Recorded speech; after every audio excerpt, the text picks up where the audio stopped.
put us on the map, and we remain there. We're sitting in state-of-the-art equine reproduction lab, and a lot of the first in context of semen evaluation, semen freezing, semen preservation media, were done in this lab. He was involved with other arbol firsts as well, including the essentially cloning by splitting an embryo for foals, but also they did that in cattle as well. Once or twice a year for over a number of years, we'd have the national news people come and do a segment for the evening news. Things were happening. They were exciting times. He had a vision. He fully recognized that he couldn't do it alone. He had an amazing eye for talent. And if you think of the folks that he brought here and developed here, from Terry Nett and George SEIDEL, looks like Dick Bowman, Gordon Eiswinder, these were giants. It's hard to quantify the immeasurable gratitude that I have for BW providing me with the opportunity to work on equine reproduction, and him doing all the work of getting the funds to do that. All I had to do was show up and run experiments. That's the easy and the fun part, and he did all the work. He knew how to basically conduct that orchestra, because it is a bit of an orchestra where you've got people doing research, you've got people doing hard clinical work. He was happy not taking all the credit for the science and allowing other people to take credit for their inventions and activities and so forth. But there's no doubt that he wanted this group to be the best, and he wanted to be known for building the best.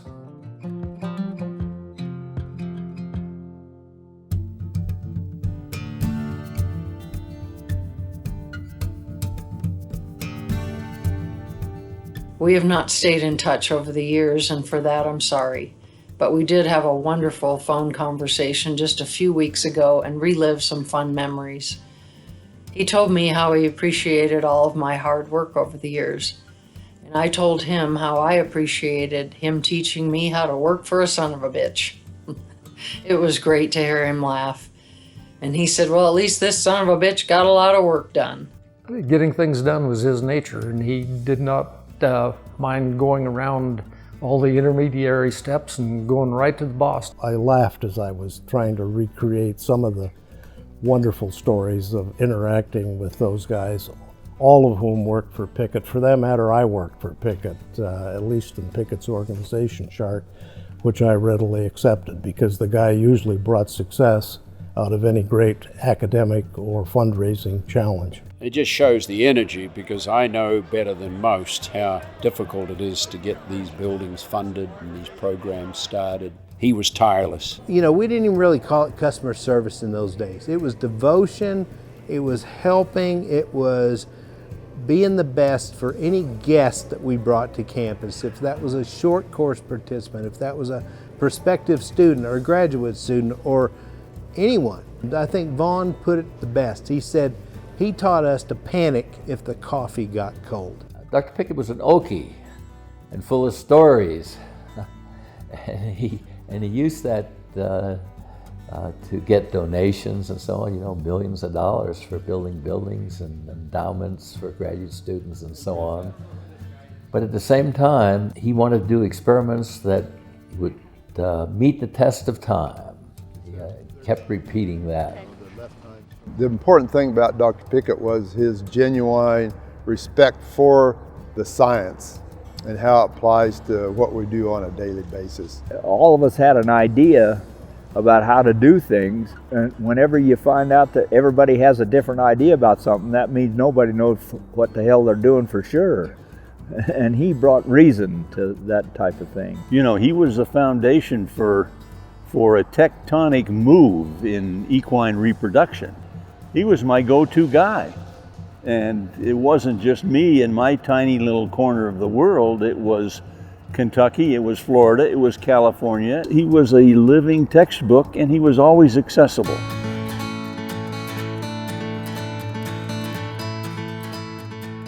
I can't imagine a stallion operation today that doesn't depend on good semen evaluation and fertility prediction, especially with the new young horses, and as expensive as they are now, comparatively speaking, to 1979.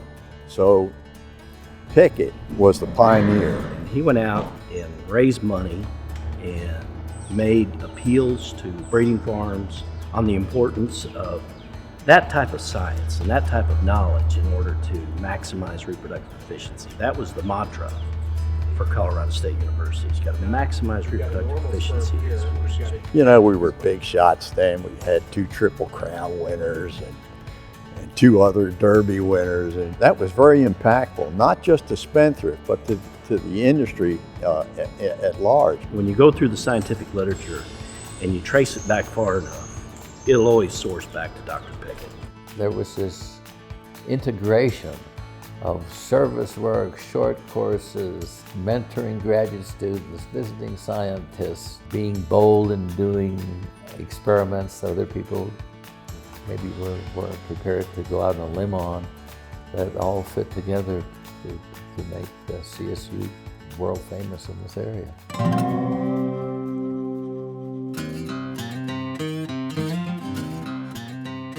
There was an equine sciences program in the College of Ag, and Bill wanted to formalize that. So he put a proposal together and found supporters for this, got it approved, and he was able to develop this major in equine sciences. I think his biggest legacy probably is going to be the establishment of that equine science program, and it's been operating for over 30 years now and putting just all these great students and horsemen and horsewomen out into not only into the industry, but into veterinary practice and further research. He saw if we could attach the science to the love for horses and some business, the sky was the limit. And if you look now, our industry is populated with CSU graduates in all sorts of roles. Marketing roles, leadership roles. Originally it was breeding farms right and left. And he saw how those two could be married, and he knew we needed facilities to do that. He moved easily between deans and presidents, students and farm managers, businessmen and cranky horse owners. He could talk their talk, and he made each of them feel his passion for horses, science, and Colorado State.